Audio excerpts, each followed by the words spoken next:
वक्फ bill के बाद हमारे भारत के अलग अलग हिस्सों से अलग अलग जाति और धर्म के लोगों के अंदर से कई तरह के चिंगारियां दिखाई दे रहा है। अगर देखें तो वक्फ बिल का नाराजगी हमारे भारत के कई ऐसे लोगों को अंदर है जो प्रोटेस्ट शुरू कर दिए हैं, धरना प्रदर्शन कर रहे हैं, सरकार के खिलाफ नारेबाजी शुरू कर दिए हैं और विपक्षी दल भी इस मुद्दे को पूरे मजबूती के साथ उठा रहे हैं। विपक्षी दलों का कहना है कि अल्पसंख्यक के लिए एक खतरे की घड़ी है, अल्पसंख्यक के लिए एक खतरा है वक्फ बिल। हालांकि वही पक्षी दलों का कहना है अल्पसंख्यक के लिए सुशासन माना जा रहा है। अल्पसंख्यक के हित में जो है इस बिल को पास किया गया है।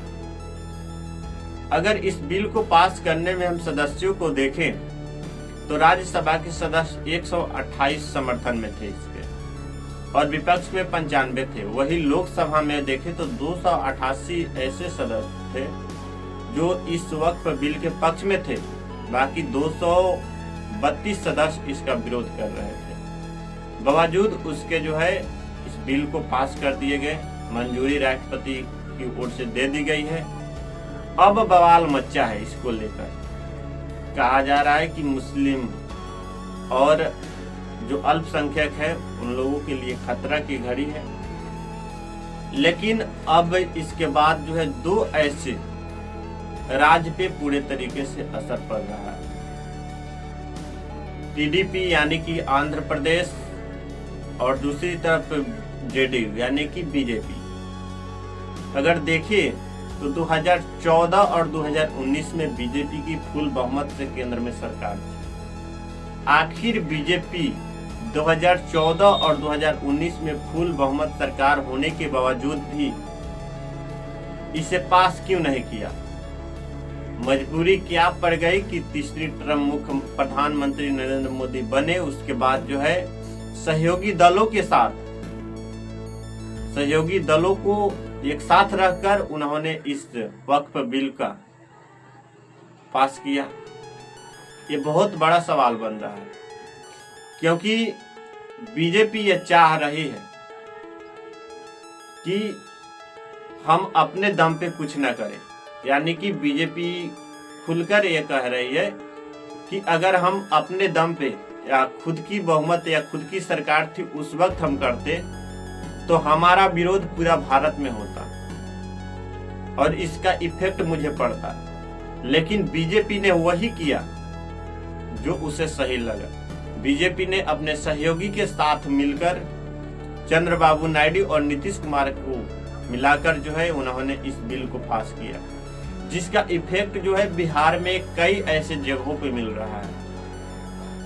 अगर देखें तो इसी साल बिहार में विधानसभा की चुनाव है और नीतीश कुमार का विरोध काफी खुलकर किया जा रहा है क्योंकि नीतीश कुमार ने अपना समर्थन दे दी और नीतीश कुमार अपना चुटकी भी नहीं तोड़े।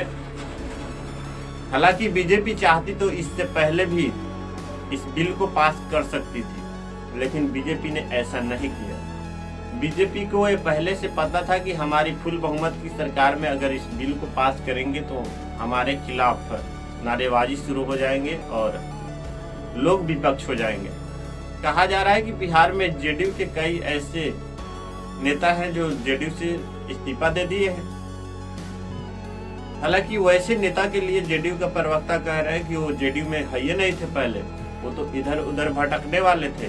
वो कभी बीजेपी में जाने के लिए सोच रहे थे, कभी जेडीयू में, कभी आरजेडी, कभी एलजेपीआर, यानी कि वो चाह रहे थे कि जहां से टिकट मिले वहां से हम लड़ जाए। यानी कि मुस्लिम दो ऐसे बिहार के नेता है जो जेडीयू से इस्तीफा दे दिए, अपने आप को जेडीयू का नेता बता रहे हैं। हालांकि जेडीयू उनको जो है अपना नेता नहीं मान रही है। सबसे बड़ा मुद्दा हो गया है कि बिहार में अब मुस्लिम भी इस्तीफा देने लगे हैं जेडीयू से नीतीश कुमार से तंग आकर। हालांकि नीतीश कुमार एक ऐसा मुख्यमंत्री है जिन्हें बिहार के सारे जाति और सारे धर्म के लोग उन्हें वोट करते हैं। बावजूद उसके नीतीश कुमार के प्रवक्ता यह कहते हैं कि हमारे पार्टी में नहीं थे, ये इधर उधर करने वाले थे।